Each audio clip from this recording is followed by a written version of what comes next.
This is The Strange Recital, a podcast about fiction which questions the nature of reality.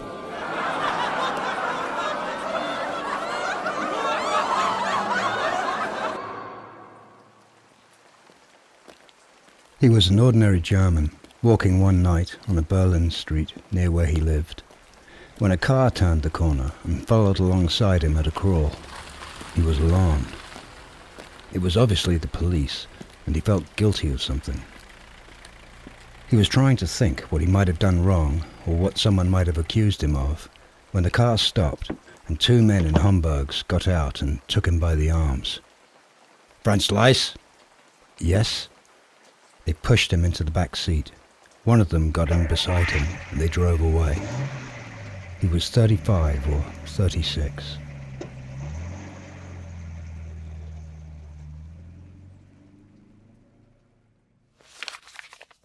Confidential. From Technical Intelligence Section, Headquarters Mediterranean Allied Air Forces, to Squadron Leader D. Noyes, Field Intelligence Unit, care of 2771 Squadron, RAF Regiment, 25th of March, 1945. A copy of a letter received from HQ Unit, Ray your driving permit, is forwarded for necessary action, please.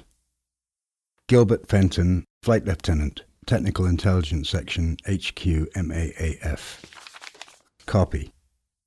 From HQ Unit MAAF, 23rd of March 1945. Squadron Leader D. Noyes, 83377. It is understood that the above-named officer drives American vehicles held on charge by the American MT pool and holds a permit to drive issued by the Americans. It would be appreciated if you could obtain the particulars of the American officer who issued the permit and forward to this office, please. W. H. Weller, for Wing Commander, Commanding, HQ Unit, MAAF, CMF.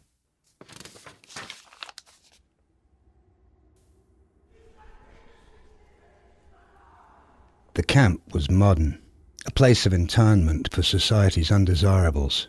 They were always kept busy in a pointless prison way. A group of inmates walked past an SS man in his long black coat. He held a mace in his gloved hands. God, I hate fairies. He brought it down with force on the last one by.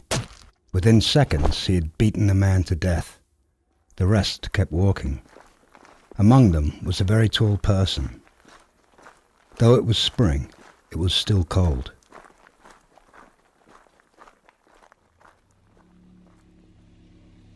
Noyes liked to let his leg dangle out of his jeep as he drove, thin and muscular.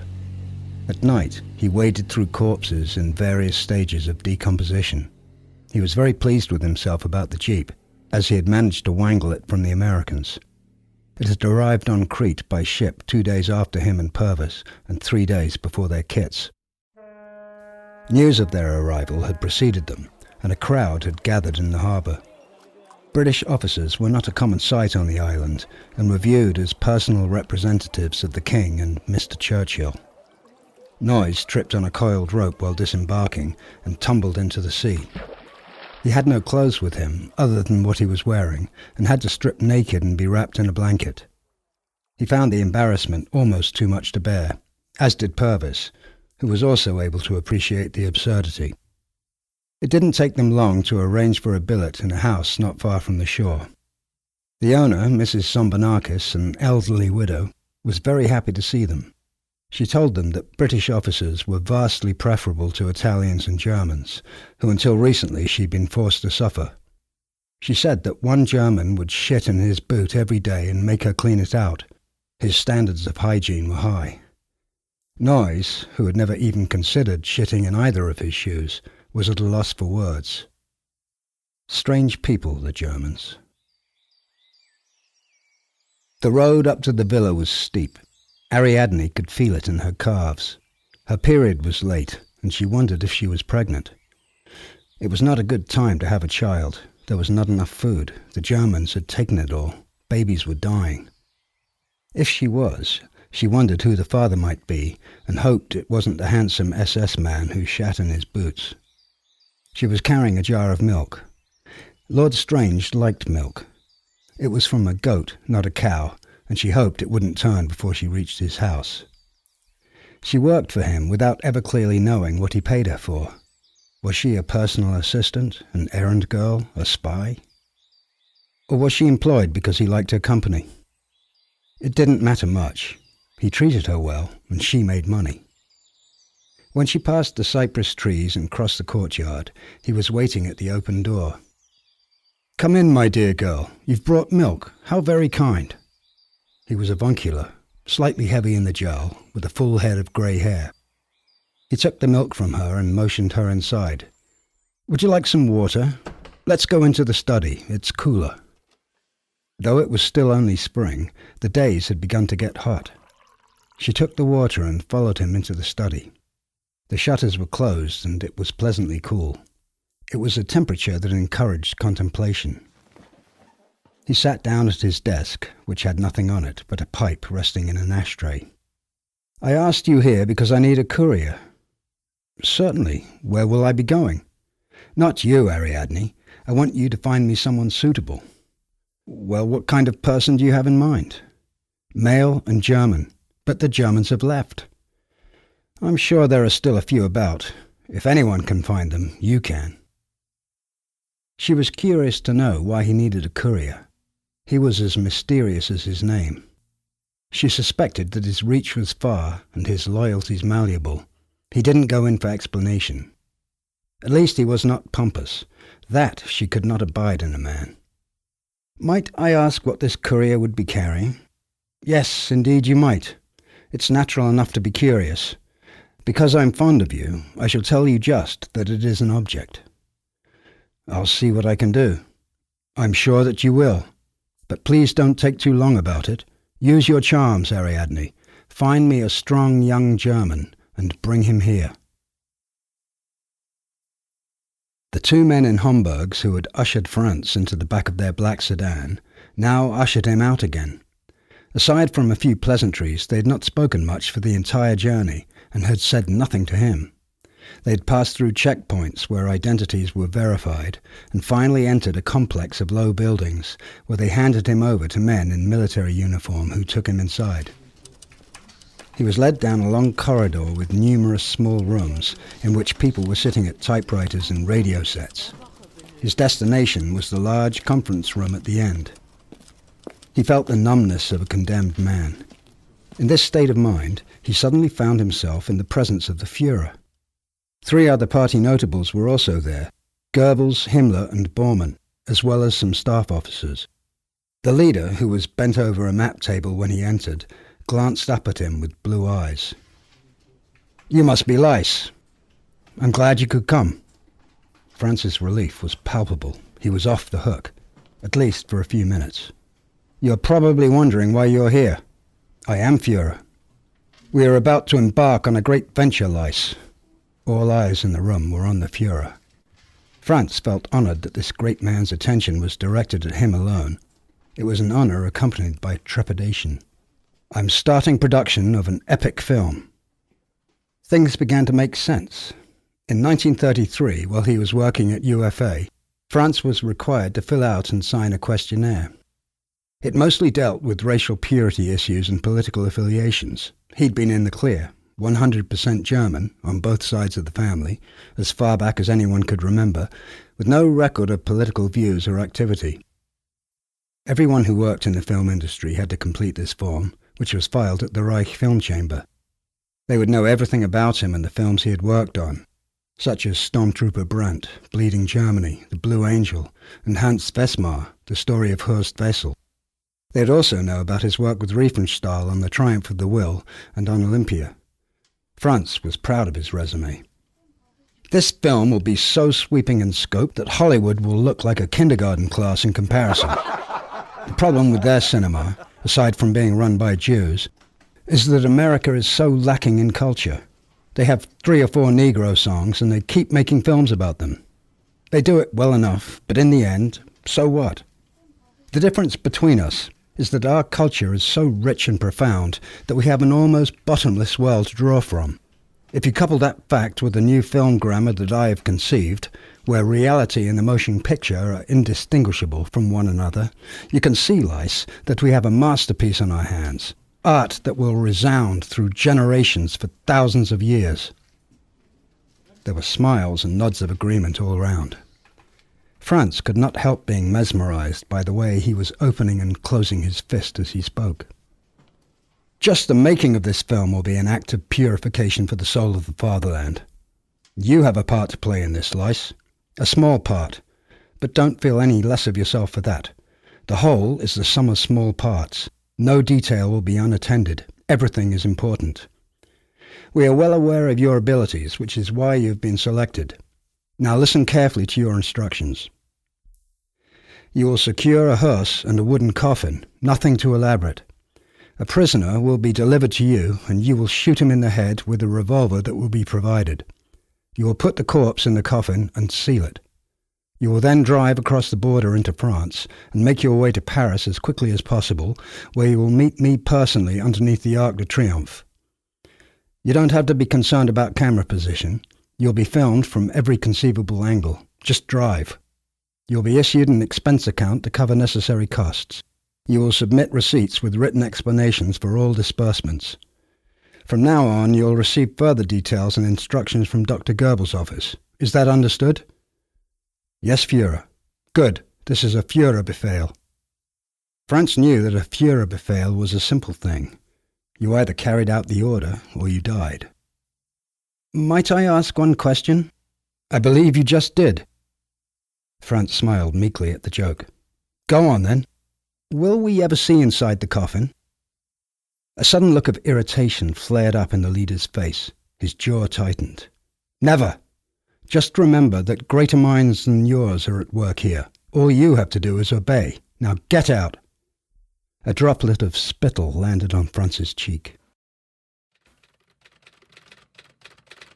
Dear Gilbert, your letter of March 25th reached me yesterday. I had no idea they were taking so long to get here. Anyway, thanks very much, particularly for the trouble that you and Feldman have taken with the dishing out of report number 23. The diagrams for report number 24 have not yet been completed, so hang on for a short while, and before long I will send the necessary instructions for dealing with this one.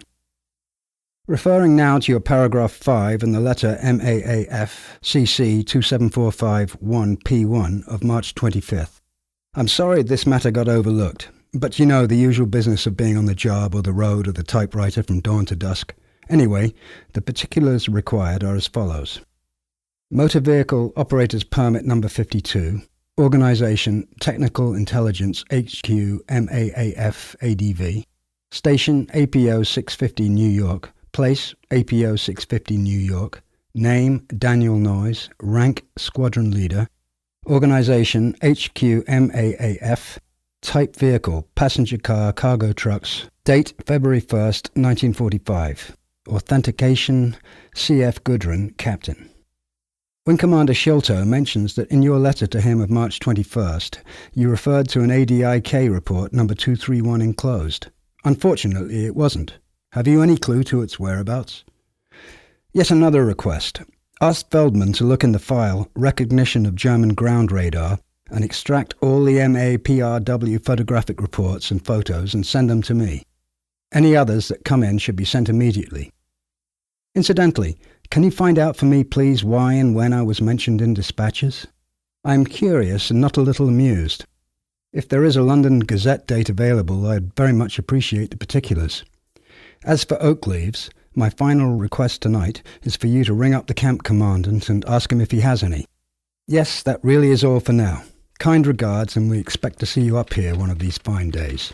Yours, D.N. P.S.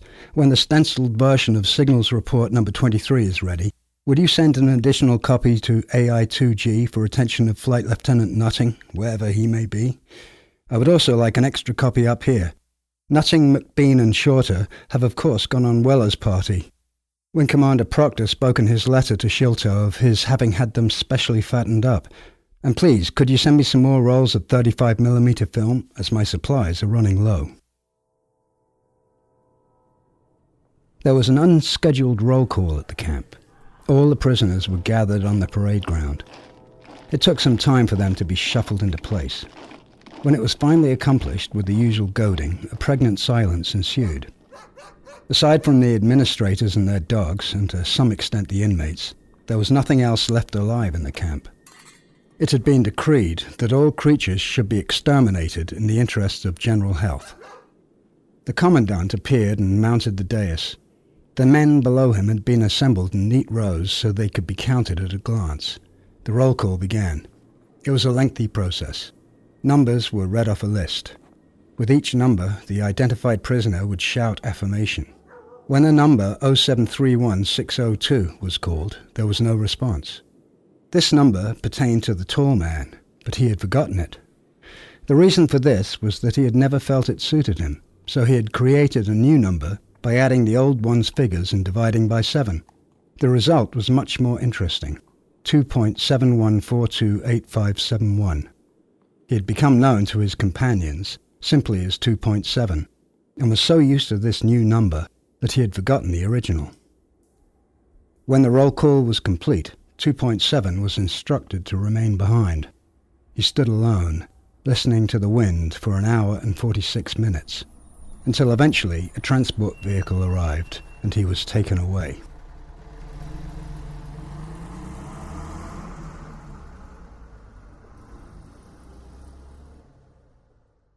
A week after his meeting with Adolf Hitler, Franz was summoned to the office of Reichsführer SS Himmler, this time during daylight hours. An orderly served them tea in china cups. "I'd like to congratulate you on being picked for this mission, Lice. You were the one chosen from among many. It is a very great honor." Franz carefully placed his cup into the saucer, as if he didn't want to make noise. Thank you, Reichsführer." Himmler turned in his chair and looked out of the window. "We are having Hitler weather today." They were. The sky was blue without a single cloud. Warm air and birdsong came through the open window. The Führer has a supernatural ability for picking the right man for the job. The film is already a masterpiece. He has the whole thing in his mind. It's uncanny. The Reichsführer took off his glasses and put them on again. "I'm a busy man, Lice, so I'll be brief. Do you understand what it means to be a German?" He paused, but not long enough for an answer, which was a relief for Franz. "If you wish to know your direction, you need to know where you're coming from, don't you think?" "Yes, Reichsführer, absolutely. To understand what it is to be German, it is essential to know the true history of our people, and not the apologia taught in the Weimar era. Modern science has opened new doors to the future, and it has also shed a much brighter light on the past." Franz shifted his position. He had a deep skepticism for authority, but knew better than to express it. Frequent beatings as a schoolboy had taught him that there was no concomitant moral superiority to power.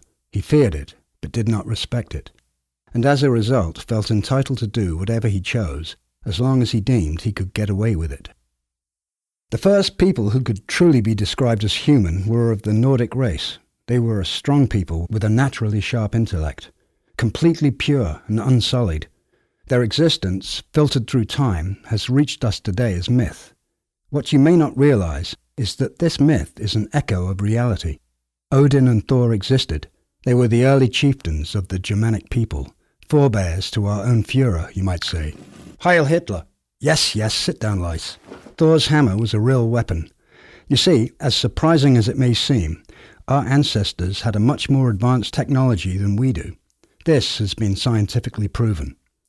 It is our duty to rediscover this lost knowledge.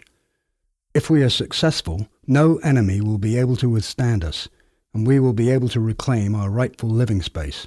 We can restore balance to this world. Very inspiring words, Reichsführer. It is to this end that I have established a scientific institute called the Ahnenerbe, right here in Berlin. It brings together many great minds from different fields: geology, history, linguistics, musicology, and so on. My goal for the Ahnenerbe is to compile a true history of our origins and study the ancient Nordic technology. You could also add, in a more metaphysical way, that I hope to reveal the soul of the new Germany, which the Führer mentioned last week. We have many expeditions underway all over the globe, and we are busy here analysing and collating the information being sent back. This is where you can be of help, Lice. I know you have your duties and clear directives from the Führer. However, you will be travelling through northern France, an area once populated by our race. So I ask you to keep your eyes and ears open for remnants of this ancient people. You might hear a Germanic-sounding folk melody, or see a runic-looking inn sign, or even some architectural remains. Observations like these, coming from multiple sources, help us here in the fatherland to construct a bigger, more detailed image of our past. It is crucially important. Can I consider you on board? Most definitely, Reichsführer. I'd be happy to help in any way I can. That's good to hear, Lice. I knew I could count on you. You are dismissed. Good luck. The interview ended with a clinking of china.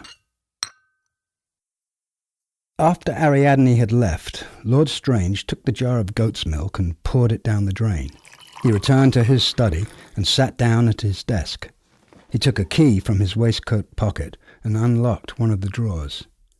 He fished around with his hand and pulled out a metal container, no larger than a matchbox, which he toyed with between his fingers for a while before setting down. He got up again and went into the kitchen, reaching under the sink for some twine and a scrap of oilcloth. He carefully wrapped the small box with the oilcloth and tied it securely with a string. Then he locked it back up in the drawer and replaced the key in his pocket. The whole operation took less than 10 minutes. He did it in silence, as he was not the kind of person who spoke to himself while alone. That was Warfilm, written and read by me, Tom Newton, your host. What you just heard was an excerpt from the novella Warfilm, published by Bloomsbury in 2015. And now this.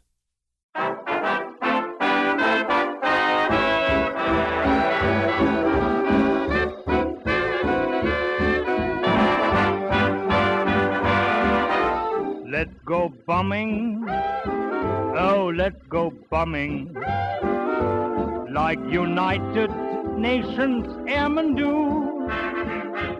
In the night when peaceful citizens are sleeping, far from any AA gunfire we are keeping. Let's go shelling where they're dwelling. Let's shell churches, women, children too. Let us go to it, let's do it, let's bomb neutrals too. Let's go bombing, it's becoming quite the thing to do.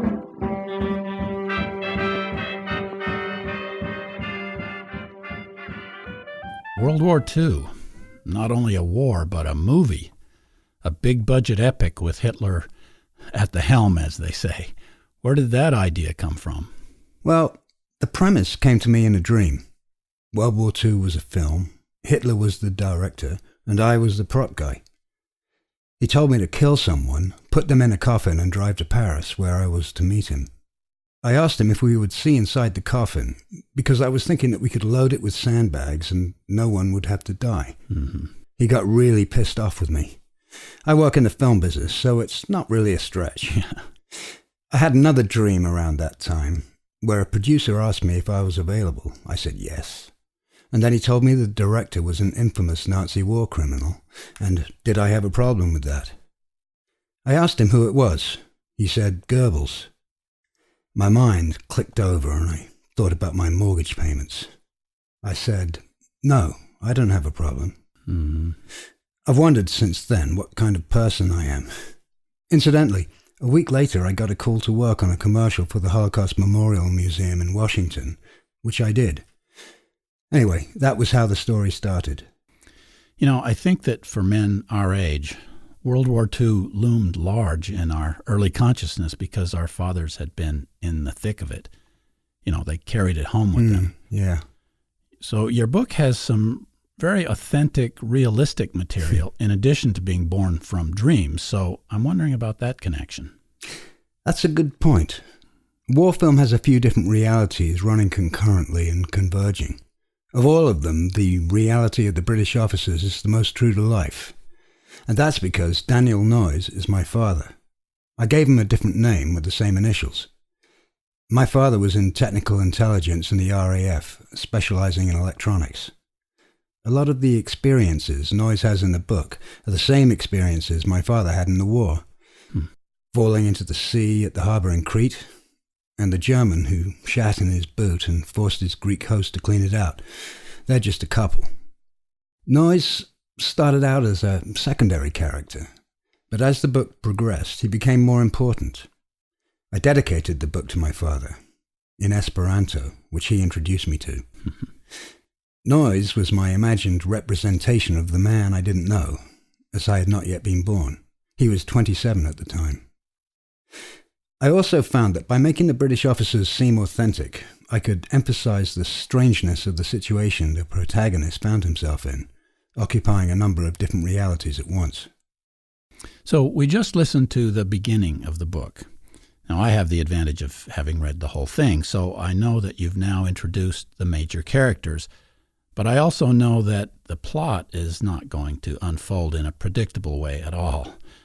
But rather than a summary of the book, I'd like you to tell us your philosophy about stories. What drives you to write your particular kind of tale? Oh, I like stories that are outside normal life. Literary Mobius strips, perhaps. Yeah. I start with an inspiration, in this case, the dream I just mentioned. After that, I let it unfold. I'm a stream of consciousness writer. I've no idea what's going to happen.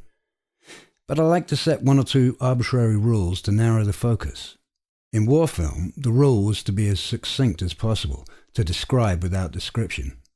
As it progressed, the rule was relaxed, but that's life, isn't it? Yeah. Anyway, afterwards there's editing, which is a much more conscious process, and where I discover what's going on. So the lives of Franz and Ariadne and Noyes get entangled. But then there was the tall guy in the prison camp whose name is a number. Tell us about him. 2.7 is an enigmatic character. He appears and disappears. He might be some kind of alter ego for Franz, the protagonist. Franz even wonders about that himself. He's the prisoner who Franz is supposed to kill, but who he spares. I'm giving it away now, right? Yeah. 2.7 is an allegorical character. He's a teacher, a guide for Franz in the confusing world he finds himself. He also speaks Esperanto. Ah, okay. And how about that object that Lord Strange needs a courier for? Are you authorized by the Ministry of Literature to tell us what it is? Funny you should say that. I was on the phone with someone from the ministry just the other day. Ah, okay. They said it was okay to divulge the nature of the object. The problem is, I'm not sure exactly what it is. I imagine it might be a chip, an integrated circuit, which appeared way before its time. No one is quite able to place it. Noyes, who's a wizard with electronics, suspects that it's something momentous but doesn't know what it is. The words to describe it do not exist. Then, of course, it's lost, shot down with the plane into the sea, so no one ever knows, until it's invented some years later. Okay. I suspect that the painter De Chirico would like your book. What do you think Marcel Duchamp might say about it? Yeah, De Chirico might like it, as the mysterious town in the story is his painting Piazza Venezia. Ah. It's a painting I love so much it's part of my soul, if I have such a thing. Yeah. I'd hope that Marcel Duchamp would approve. He might say that a book is finished by the reader. Writers need to be read, otherwise they wither. Yeah. It's not just about ego, but completion. Well, I'm looking at one of Dali's melting clocks, and it says that we're out of time. Any final words to share? Times like that.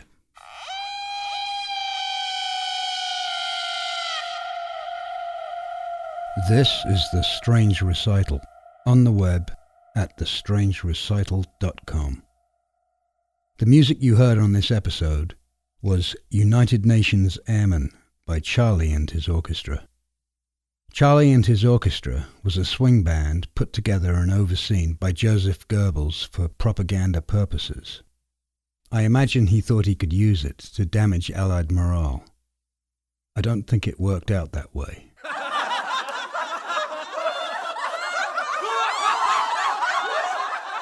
This is episode 18082.